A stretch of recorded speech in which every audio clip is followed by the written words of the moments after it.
Hello guys, welcome back. आज हम देखेंगे top 20 plus CSS interview questions with their answer which will definitely help you to get your dream job. But before moving forward you need to just subscribe the channel for more relevant videos. So without wasting your time let's start the topic. So first question हमारा है what is CSS. CSS stand for cascading style sheet. जैसे कि आपको नाम से ही idea हो रहा होगा, सो ये डिटरमाइन करता है कि आपका जो एलिमेंट कंटेंट है वो कैसा दिखेगा, यानी कि उसके लुक एंड फील को इन्हेंस करने के लिए हम सीएसएस का यूज़ करते हैं। एंड ऑब्वियसली हर चीज़ के अपने कुछ प्रोज एंड कॉन्स होते हैं, तो यहाँ पे सीएसएस के भी कुछ एडवांटेज एंड डिसएडवांटेज हैं। सो नेक्स्ट क्वेश्चन हमारा है कि कैसे हम सीएसएस को अपने वेब पेज में इंक्लूड करवाएंगे। सो यहाँ पे डिफरेंट वे हैं। पहला है एक्सटर्नल स्टाइल शीट, जो कि आप एक सारी सीएसएस को एक फाइल में स्टोर करके जहाँ पे आपको यूज़ करना होता है वहाँ पे उस फाइल को लिंक कर देते हैं। दूसरा है एम्बेडेड स्टाइल, यानी कि आपके पास कुछ स्टाइल आपको लिखनी है तो आप उसी पेज में स्टाइल टैग के अंदर सीएसएस का रूल लिख सकते हैं। थर्ड हमारे पास है इनलाइन, यानी कि आपको किसी पर्टिकुलर एलिमेंट पे सिर्फ सीएसएस अप्लाई करनी है तो आप स्टाइल एट्रीब्यूट के अंदर सीएसएस की प्रॉपर्टी ऐड कर सकते हैं। थर्ड क्वेश्चन हमारा है what are the different type of selector in CSS, यानी कि जब हम किसी भी एलिमेंट पे हमें सीएसएस अप्लाई करनी है तो हम उस एलिमेंट को कैसे सिलेक्ट करेंगे। सो यहाँ पे हमारे पास मल्टीपल वे हैं टू सिलेक्ट एलिमेंट। सबसे पहला है यूनिवर्सल सिलेक्टर, यानी कि इसके अंदर हम जो भी रूल लिखेंगे वो हमारे सारे एलिमेंट पे अप्लाई होगा। उसके बाद हम एलिमेंट के नाम से भी उस एलिमेंट को सिलेक्ट कर सकते हैं। हम उसको आईडी दे सकते हैं, क्लास दे सकते हैं। सीएसएस सिलेक्टर की एक डिटेल वीडियो मैंने ऑलरेडी अपलोड की है, सो आप उसको भी चेक कर सकते हैं for better clarity. Fourth question हमारा है what is the box model in CSS. So box model is a fundamental concept which describe how every element on a web page is render as a rectangular box. So आप इसकी height and width calculate कर सकते हो, जो कि help करता है to manage space in a layout which consists with height, padding, border and margin. Next question हमारा है what is the difference between inline block and block. So block क्या करता है, always start in a new line, यानी कि block आपका क्या करेगा, एंटायर रो को कवर करता है। सम ब्लॉक एलिमेंट कौन कौन से हैं, जैसे डिव हो गया, पी टैग हो गया, H1 हो गया। सो ये आपके क्या हैं, ब्लॉक एलिमेंट हैं। इनलाइन एलिमेंट जो हैं वो ब्लॉक एलिमेंट की तरह नई लाइन से स्टार्ट नहीं होते हैं। They appear on the same line as the content and tag beside them. For example आपका स्पेन टैग हो गया, स्ट्रॉन्ग टैग हो गया, इमेज टैग हो गया। उसके बाद आता है inline block element. So inline block element similar to the inline element, but इनमें क्या होता है, they also have a padding and margin and you can set the height and width, जबकि आप इनलाइन एलिमेंट में पैडिंग एंड मार्जिन नहीं दे सकते हो। नेक्स्ट क्वेश्चन हमारा है what is the pseudo element and pseudo classes.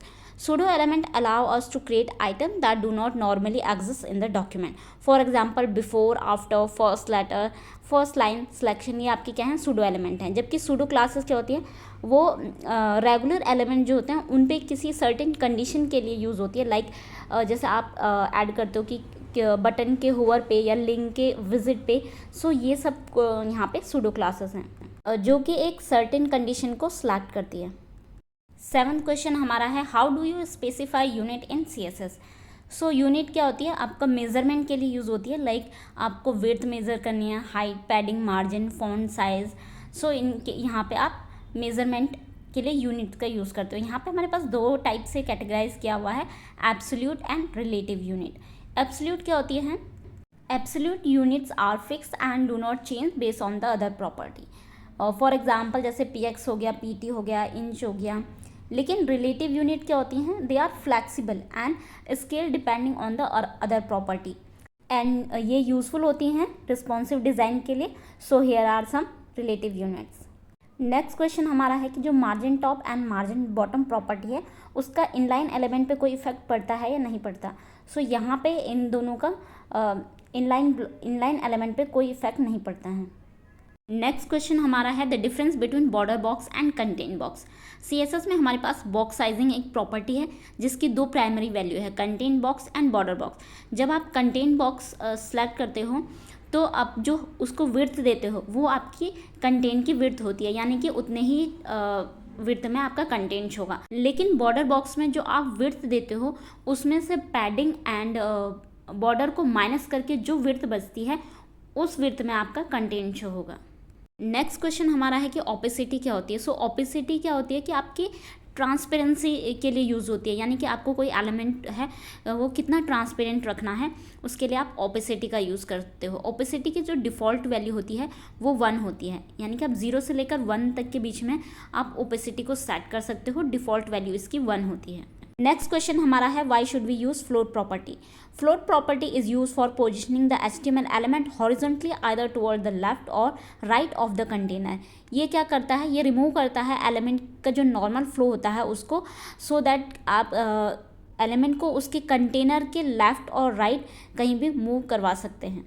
Float को आप कब यूज़ करते हो, when you are dealing with the simple layout और when wrapping a text around image is necessary. Next question हमारा है what is Z index. So जहाँ पे हमारे पास 2 और मोर देन 2 एलिमेंट जो होते हैं वो एक दूसरे को ओवरलैप कर रहे होते हैं, या हमारे पास डिज़ाइन कुछ ऐसा होता है, तो वहाँ पे एलिमेंट की पोजीशन के ऑर्डर को सेट करने के लिए हम जेड इंडेक्स का यूज़ करते हैं। जेड इंडेक्स की जो डिफ़ॉल्ट वैल्यू होती है वो 0 होती है और इसकी वैल्यू पॉजिटिव और नेगेटिव दोनों हो सकती है। नेक्स्ट क्वेश्चन हमारा है how to centre align a div inside another div. एक डिव के अंदर आपका दूसरा डिव है तो उसको आप सेंटर अलाइन कैसे करोगे। सो यहाँ पे डिफरेंट वे हैं। फर्स्ट हमारा है टेबल मेथड के थ्रू, दूसरा है फ्लेक्स बॉक्स एंड तीसरा है ग्रिड। तो जो पहला वाला मेथड है उसका एग्जांपल आप यहाँ पे देख सकते हैं। And flex box and grid में अलाइन आइटम प्रॉपर्टी से आप इसको सेंटर अलाइन कर सकते हो। नेक्स्ट क्वेश्चन हमारा है what are the properties of flex box. Flex box और फ्लेक्सिबल बॉक्स जो होता है वो प्रोवाइड करता है efficient way to handle layout. आप लेआउट को इजीली हैंडल कर सकते हो, एलिमेंट को अलाइन कर सकते हो, उनके बीच के जो स्पेस होता है उसको इजीली डिस्ट्रीब्यूट कर सकते हो, जो कि आपका काफ़ी हेल्प करता है रिस्पॉन्सिव डिज़ाइनिंग में। सो यहाँ पे कुछ प्रॉपर्टीज़ हैं फ्लेक्स बॉक्स की। नेक्स्ट क्वेश्चन हमारा है explain CSS position property. So first property हमारी है एब्सोल्यूट। इसमें क्या करता है, ये एलिमेंट के डॉक्यूमेंट फ्लो को कम्प्लीटली रिमूव कर देता है, सो दैट आप एलिमेंट को कहीं पर भी पोजीशन कर सकते हो।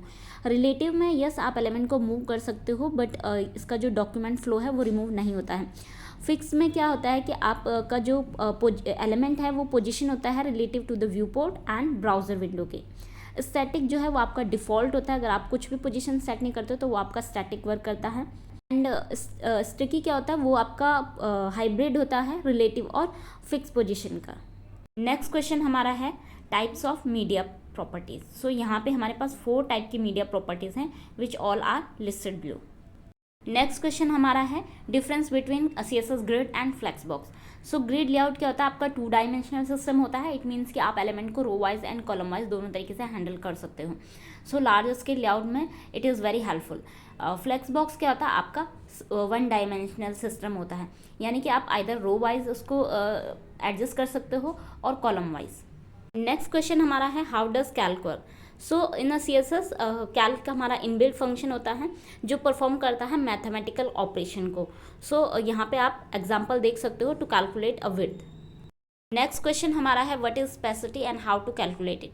सो ये हमारा एक प्रोसेस है to determine which CSS rule will be apply to an element. It means कि अगर आपने किसी एलिमेंट को कोई ID दी है और उस ID पे कोई CSS की प्रॉपर्टी अप्लाई की है एंड देन आप उस एलिमेंट को इनलाइन में कुछ CSS प्रॉपर्टी लिखते हो, तो इनलाइन वाली जो CSS प्रॉपर्टी है वो आपकी अप्लाई होगी, यानी कि वो आपकी ओवरराइड करेगी ID वाली CSS प्रॉपर्टी को।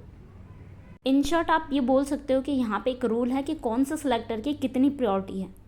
नेक्स्ट क्वेश्चन हमारा है what are the advantage of using translate instead of absolute position.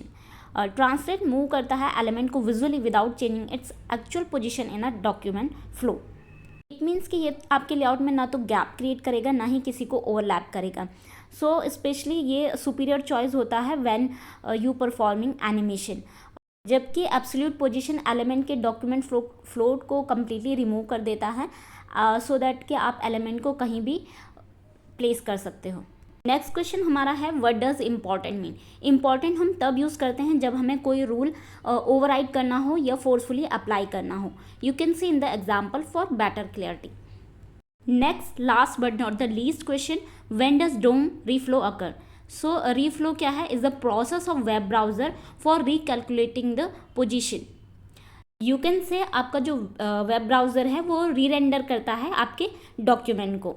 सो ये कब होता है, जब आप कोई भी एलिमेंट को अपडेट करते हो, ऐड करते हो या रिमूव करते हो। उससे डॉक्यूमेंट में स्पेस जनरेट होता है और उस स्पेस को कवर करने के लिए डॉक्यूमेंट हमारा रीरेंडर होता है। सेकंड, जब आप कंटेंट अपडेट करते हो, रिमूव करते हो या ऐड करते हो। थर्ड, आपका जब आप किसी डोम एलिमेंट को मूव करते हो या एनिमेशन अप्लाई करते हो या किसी एलिमेंट की सीएसएस आप चेंज करते हो, लाइक उसकी हाइट विड्थ इंक्रीज या डिक्रीज करते हो, सो आपका स्पेस जनरेट होता है एंड देन उस केस में आपका जो डॉक्यूमेंट है वो रीरेंडर होता है। सो ये थे हमारे most important basic to advance level questions. I hope this will help you.